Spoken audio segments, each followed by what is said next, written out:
grand family. Your 20s are wonderful. Knowing a lot of things about adulting that weren't introduced to you in school can be confusing and overwhelming, like how to file your taxes or how to leverage credit. And yes, these are crazy times, and your world undoubtedly looks very different right now than it does typically.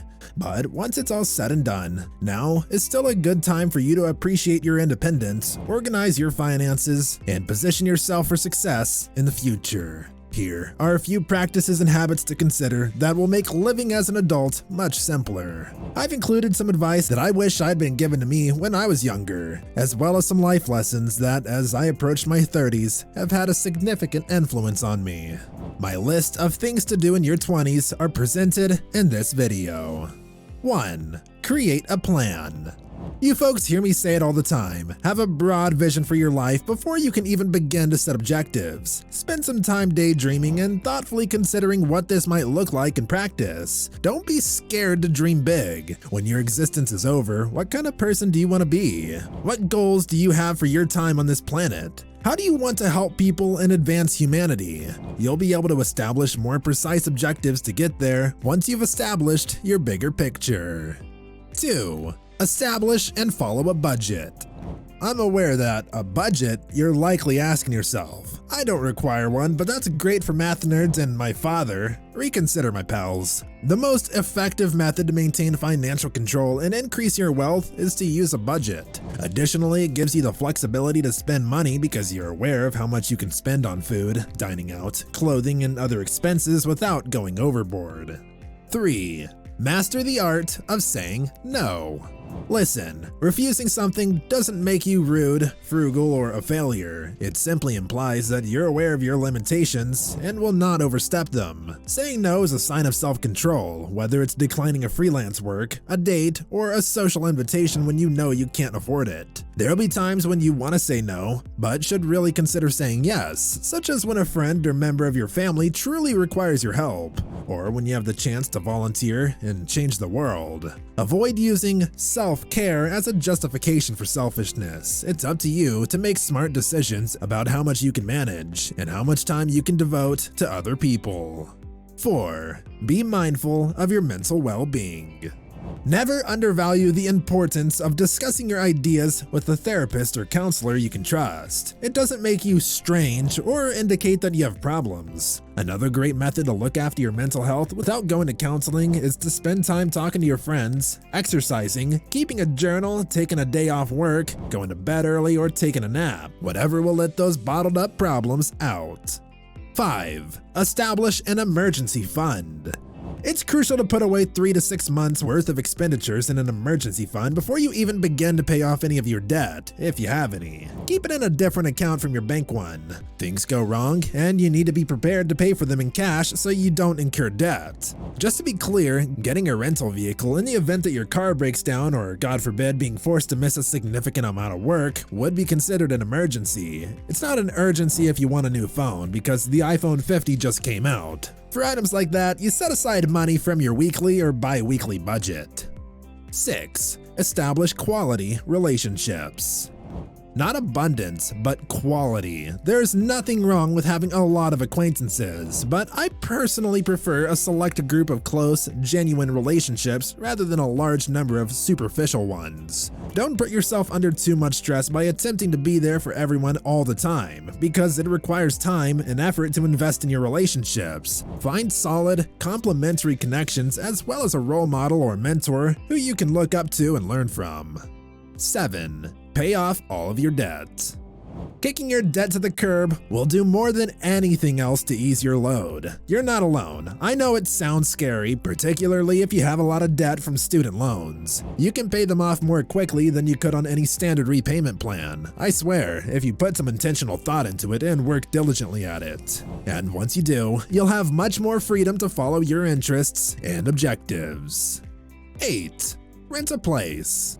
Goodbye, cellar of my parents.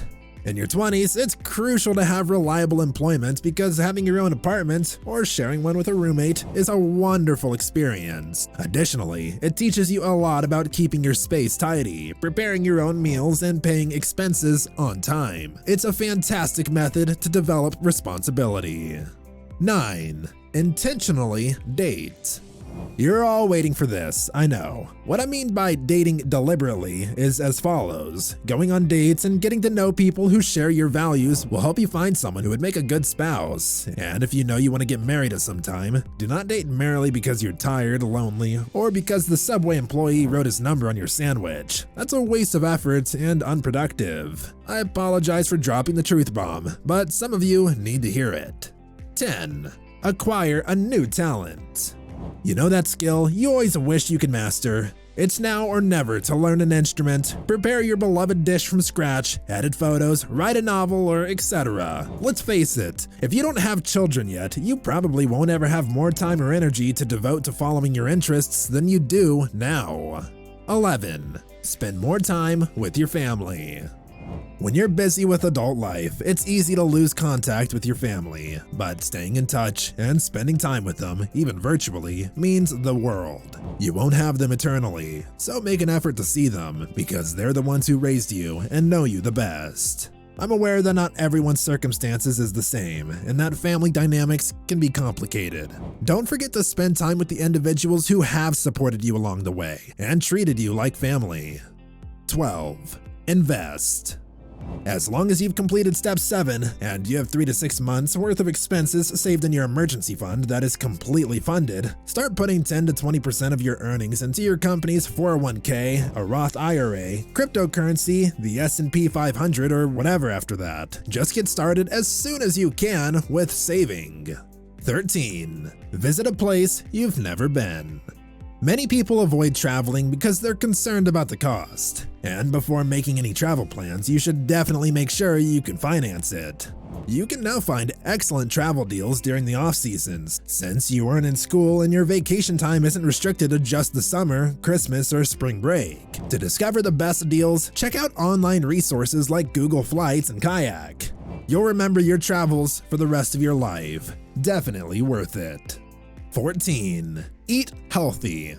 You can no longer get by on ramen and pizza rolls and living after college. Eat a few vegetables from time to time to improve your health. Planning your meals, cooking at home, using coupons, buying seasonal produce, and limiting your takeout and restaurant visits are all excellent methods to eat well on a budget. Later on, this will have a significant impact on your health and well-being. 15. Be active. Your physical, mental, and emotional well-being depends on exercise. You don't have to go to the gym at 5 in the morning every day, but you should attempt to increase your heart rate at least 3 times per week by going for a jog outside, playing sports with friends, doing crunches while watching TV, or taking the stairs wherever you go. Either you use it or you don't. By remaining busy throughout your 20s and beyond, you can avoid feeling 60 when you're only half that age. Here are a few routines and actions to consider that will make life as a grown-up much simpler. I've listed both the things I wish I'd known when I was younger and the things I've done that have greatly benefited me. I hope this collection is useful to you as well. Step 16 is an added bonus. Learn from the failures and triumphs of others. It's not always necessary to experience it to understand that it should be avoided. On the flip side, you don't always need to create something new. Use someone else's success formula wherever you see appropriate by adopting their strategy. While history never repeats itself, it is often similar. Take into account the good and bad experiences of others to stay away from unpleasant situations. In light of that, don't let these 16 activities to do in your 20s pass you by. Thank you for watching. Remember to like and subscribe, and we'll see you on Grand Perspective again soon.